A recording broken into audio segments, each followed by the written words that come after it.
Hey everybody, I haven't had a video in a while, so I apologize for that. I've got a lot of stuff going on that I want to talk about. I want to talk about some books I've read, including a book that obviously I'm going to talk about today.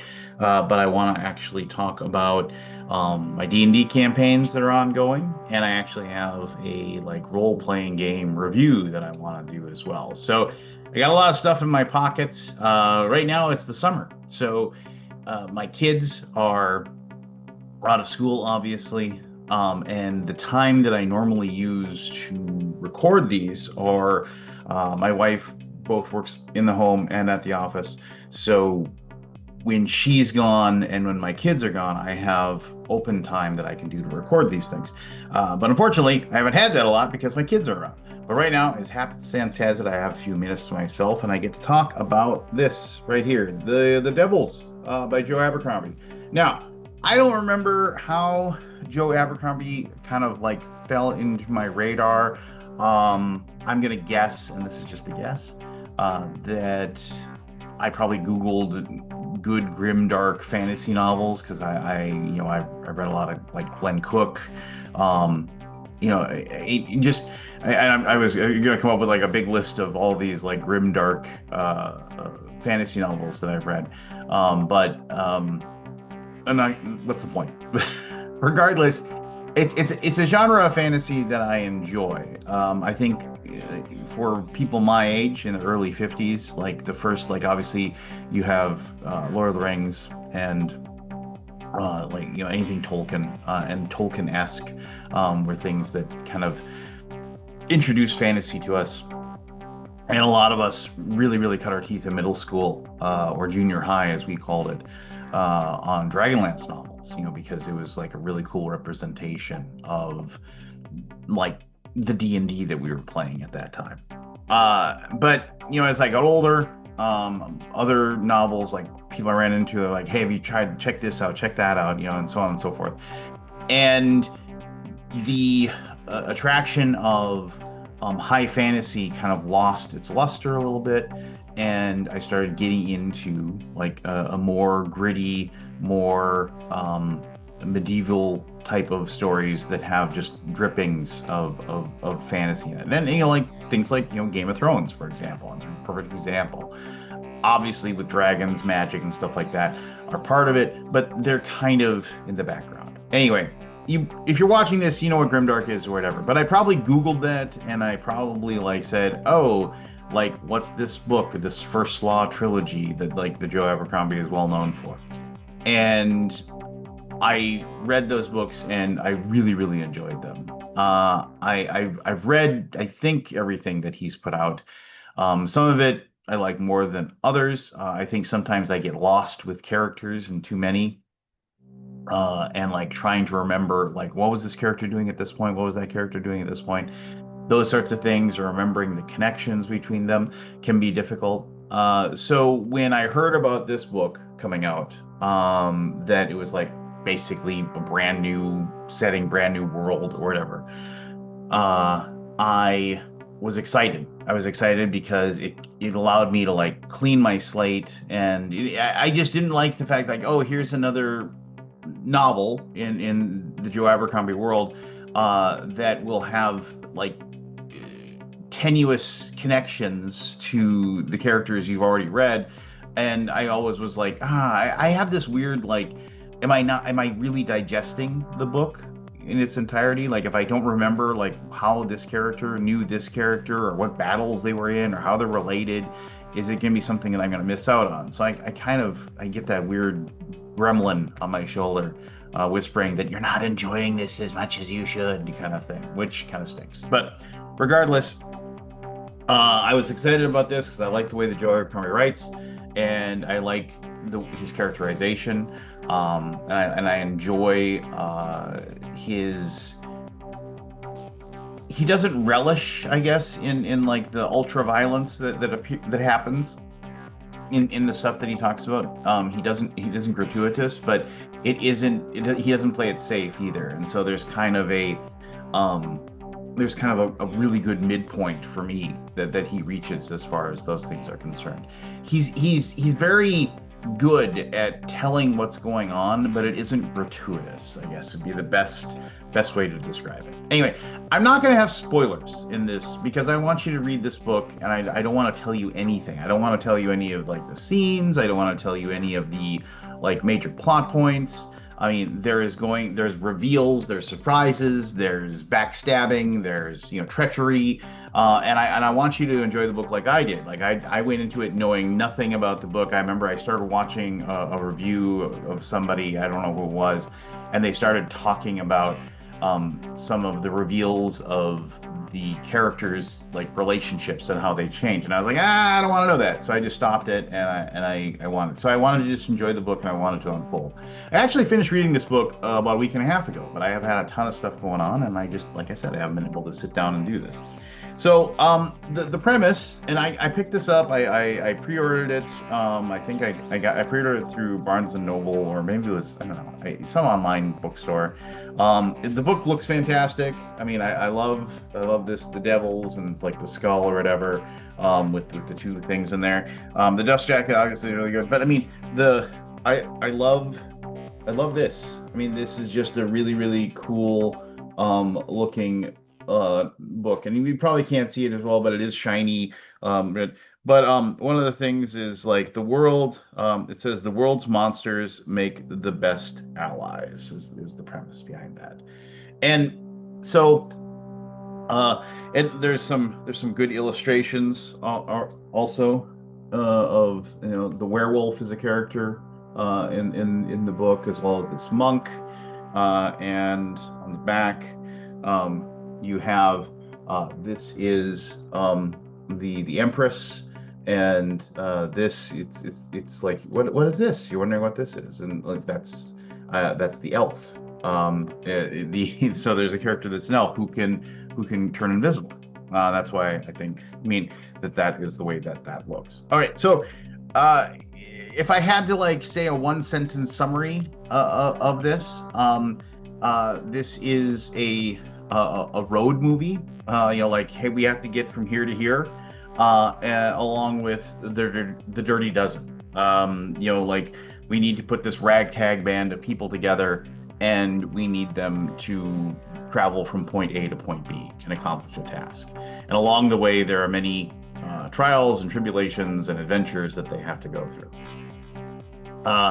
So I will talk about the characters. I won't reveal anything about them, anything special about them, their powers, their abilities, the things that you come to know. As I showed those four pictures, there's this monk that is so the setting of the world is like us, the real world, like medieval Europe, but with a twist. There is a pope. There is a person, like a savior, that like Jesus Christ. But they talk about the savior, and the savior they talk about a female. Like a lot of the like the pope is female in the book. This empress that is going to that is being transported from point A to point B.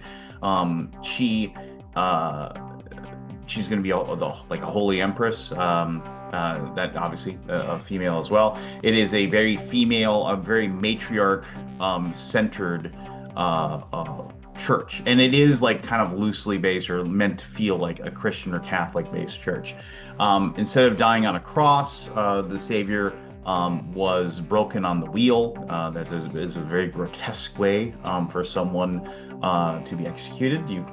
So instead of the monks and the cardinals and whatever of this church, instead of wearing a cross, they wear a wheel. They have a circle that they hold. So and to do during their prayers and whatever. So it's based in that, but it's a twist, right? Joe Abercrombie has made it his own. Because they so the crux of this is that this empress has to be delivered to I forget, I think it's Troy. Like, and so there's actual locations, like they go to Venice and things like that. So there's actual locations.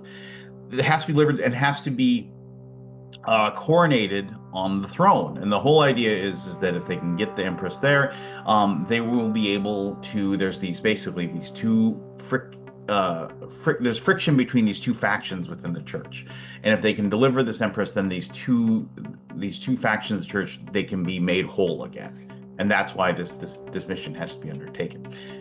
Because the preceding Empress that was on it was this vile sorcerer who did all these like horrible experiments and whatever. And when she died, she left and that caused this rift to happen. And then they now they think that if they can bring this new that they've determined to be like the next in line as far as the lineage. She has the right to the throne instead of, so she'd be able to take that and then she'd be able to put these things back together.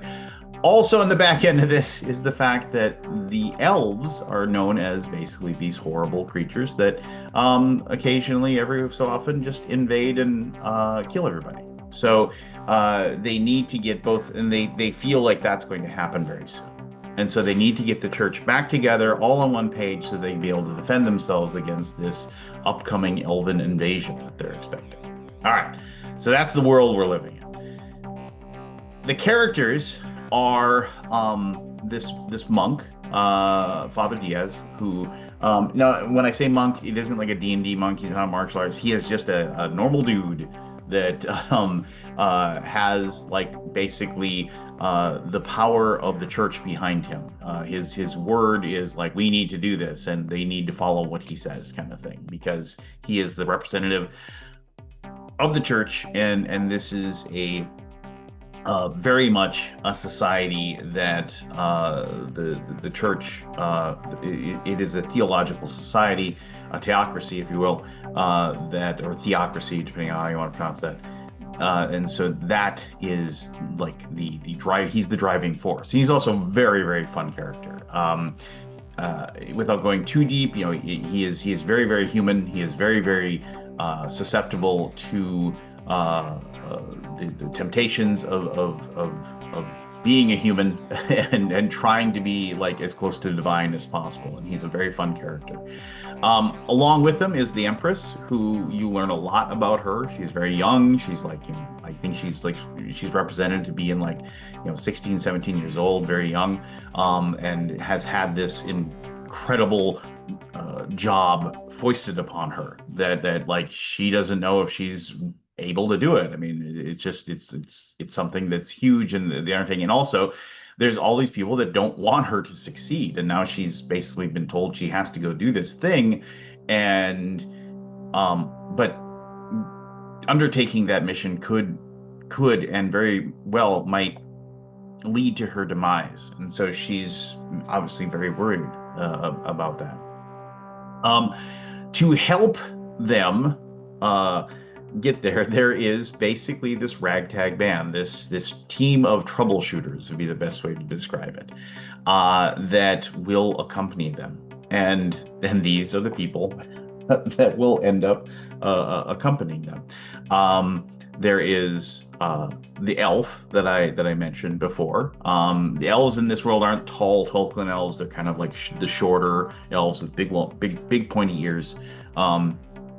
That, like as I said, can turn invisible, and which is a good thing, because when people see elves, they kind of like freak out, because they see elves as being these people that will murder them. She is a very cool character. I mean, all the characters are, and they each get a turn to shine, and they each get a turn to kind of tell their backstory and tell how it is that they've come to be at this spot in the world. And I'm not going to go into any of their backstories or anything. Like I said, I want you to experience that. There is basically a holy knight that is very weary from the many battles and crusades and missions that he has been done, but his belief and his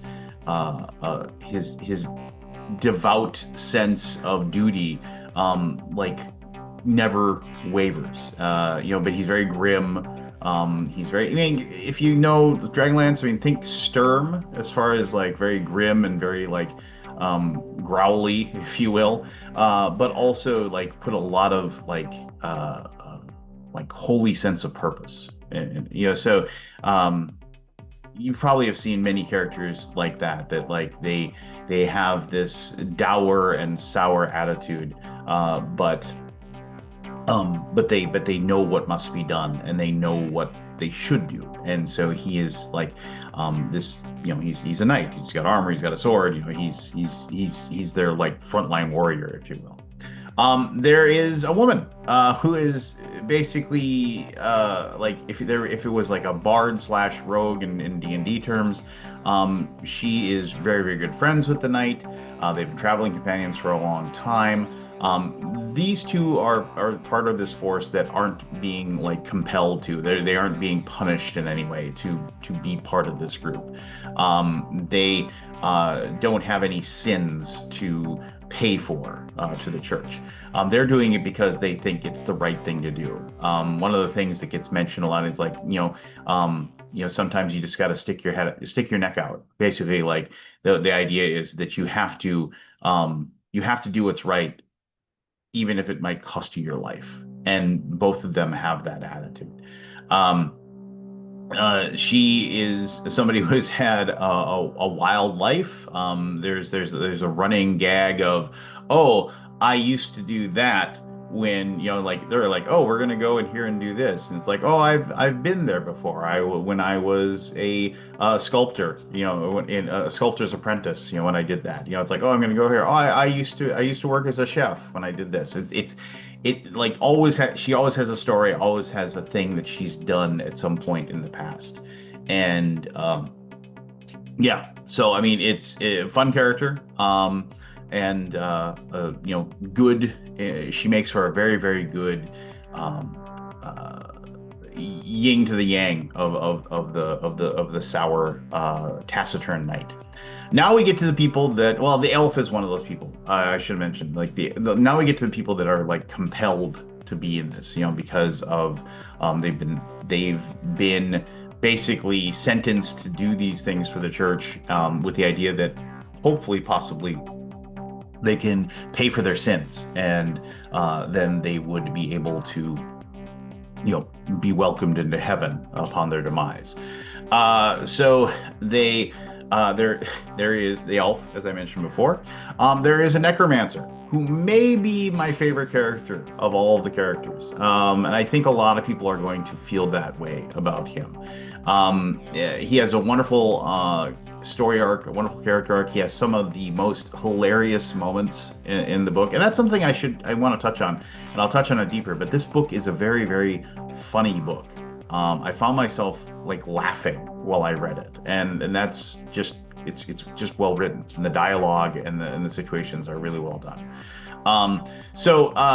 This necromancer, obviously, somebody who raises the dead and makes them do their bidding. Church's got a problem with that. He is being forced to go along and help with this mission.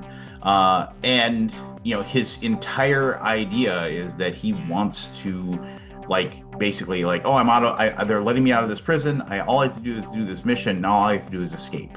And he has multiple like attempts, and he tries in multiple ways to try to escape. But if you're familiar with D&D, the spell Geas, or Geas, however you want to, Geese or Geas, however you want to pronounce that, he's basically they're the ones that wouldn't normally do this or whatever. They're being compelled to do it. They can't just not do it. And so he's trying to find out ways to like break that spell that's upon him. And it leads to some of the more funny moments in the book. And also it's like it's just fun the way that Abercrombie writes the necromancer, and like demonstrate his powers and how his powers work and what he can do. I mean, it was really well done, and I really, really enjoyed the way that he presented that. So so I talked about that. So the next person will be the vampire. So yes, they have a vampire in their group. and he is also a very, like I said, they're all very fun characters. They're very interesting characters, and he also has a wonderful um story arc, and more of him gets like revealed as Baron Rickard, I believe. Yeah, Baron Rickard is his name. And he like the reasons, I mean, obviously he's a vampire, so he's an abomination. He's being compelled to do the work for the church as well. But you start learning more and more about him. Obviously, he's ancient. He's been alive for a long time, and they kind of always describe him as being so aloof. Like, just whenever they're doing anything, he's always finding like a chair or a lounge to just lay around and just seem like he is both above it all, but also like intently interested in everything that's going on. It's a weird dichotomy that the book pulls off, which is really fun. I wish I'd had more of him. This book is definitely meant for sequels, and I definitely feel like sequels will come out for it. So I look forward to those, and I look forward to diving into that character. And then finally, the last character. I mean, there's other characters obviously that come and go, and they're good too. But the last one is the werewolf. She is a a Dane, or like a Norwegian, basically a Viking werewolf, basically. That when she's not a werewolf, she is covered in tattoos that basically proclaim her as, as a danger. Don't excite, just like all of these things say warning, warning, warning, covering tattoos all over her body. That you learn how she got those and why she got those, and I'm not going to dive into that. But that it describes the process of being the werewolf as like something that she can't control.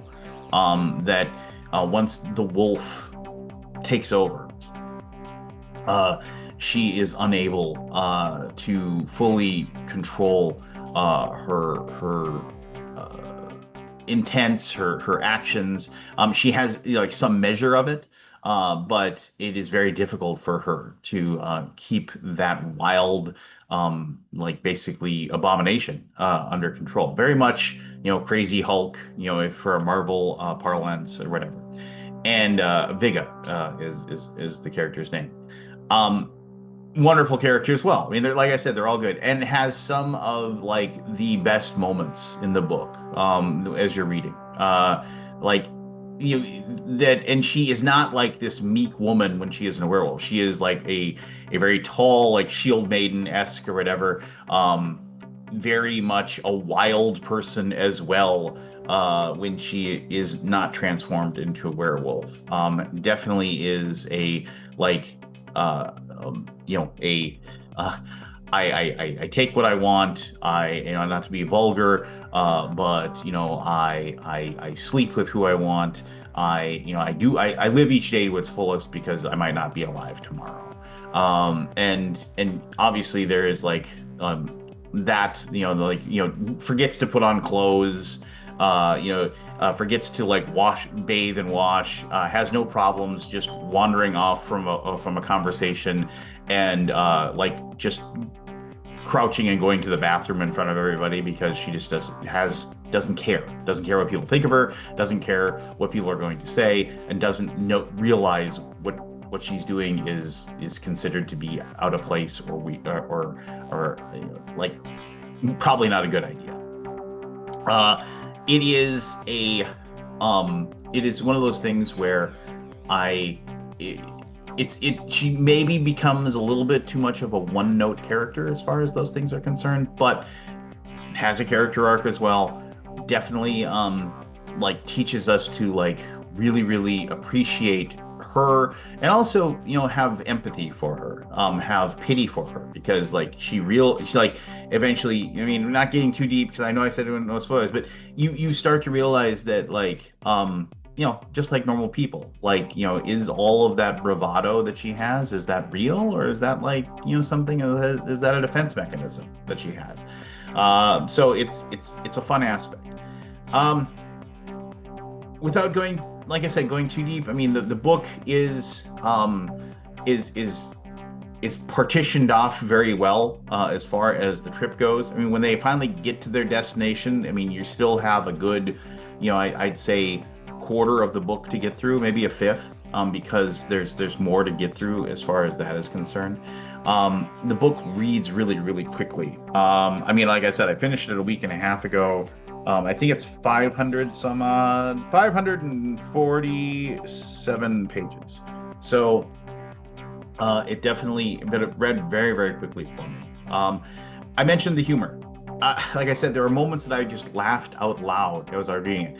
I feel like Abercrombie writes the dialogue in a way that like it would just transfer to a movie screen or a TV screen very quickly, which interestingly enough, I guess like I mean, these things always die in development hell, but supposedly James Cameron is working with Abercrombie to work on a script, work on an ability to take this and bring it to, the visual medium. I don't know if they want to make a movie out of it or make like an HBO series or something, who knows, but there's no set, but they're working on that, which I find fascinating, and in a way, I can kind of see that this book was maybe even written in a way that was like, could I write a book that's basically the Dirty Dozen and a travel movie that could then like transfer really well to a movie or a TV series? I don't think Abercrombie probably went into it that idea, but I mean, maybe it's just because, like I said, the dialogue just reads like I'm watching a movie. I could like it's very quippy, and I mean, not too much, but I mean, there's definitely moments of like, quiet contemplation where characters discuss, themselves and their desires and their weaknesses and their anxieties. Very, very deeply moving moments. But there's also moments where these characters are talking to each other and they have little back and forths that I can absolutely see actors and actresses doing on a screen and making me laugh when I watched it in person. So it's Abercrombie's done a really, really good job. I would say, I mean, and I mean, like, if it hasn't, it's a really, really good book. I mean, if you like Abercrombie, you're gonna like this book. If you thought like the First Law trilogy got a little bit too in depth and a little bit too, I don't know what's what I'm looking for here, like too much, I guess would be the best way to describe it. This is definitely more digestible as far as the way that, because I think because it's just we need to get from point A to point B and keep everybody alive, because that's the premise of it. It feels easier to read and it feels easier to grasp. So really, really good as far as that concerned. But if I had to say I had a gripe, I would say it's just, I don't know, too like, I hate to say too easy to read, but maybe it's just too easy for what it is. And I wanted more when I got done reading. I wanted to dive into it more. I mean, and thankfully, like I said, the end of the book definitely sets itself up. I mean, this is a self-contained story. If you just read this and everything, the story's over. You, as far as getting the person from point A to point B, they sum that up and they bring it to an end and they bring it to a satisfying conclusion.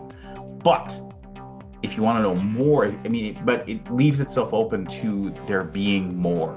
More things are coming. You can definitely write, and I'm sure that's the intent. So I guess that's the whole thing is that I felt like maybe like I wanted more of this story because it was just so good. When I got done, I was kind of like, oh, that stinks. Now I gotta wait for the next one of these to come out. So, but who is this book good for? Anybody who likes grimdark fantasy, and it isn't even. It's like just dipping its toes into grimdark, in my opinion. It's not really grim and gritty. But it's very good. If you like really, really good characters, really, really good characterizations, this is a great book. And if you liked Abercrombie before, you're gonna like this one as well. So there you go, The Devils. If you read this book, tell me what you think of it. If you Have a favorite character. Tell me which favorite character is. If you're gonna put a spoiler in the comments, please put spoiler so people don't read it. But I'll respond to spoilers. Like I said, I didn't want to do spoilers here. I didn't want to talk about stuff. If like you post something, I will also say spoiler or whatever in the comments as well. But anyway, The Devils, Joe Abercrombie, pick it up. It's awesome. Talk to you later.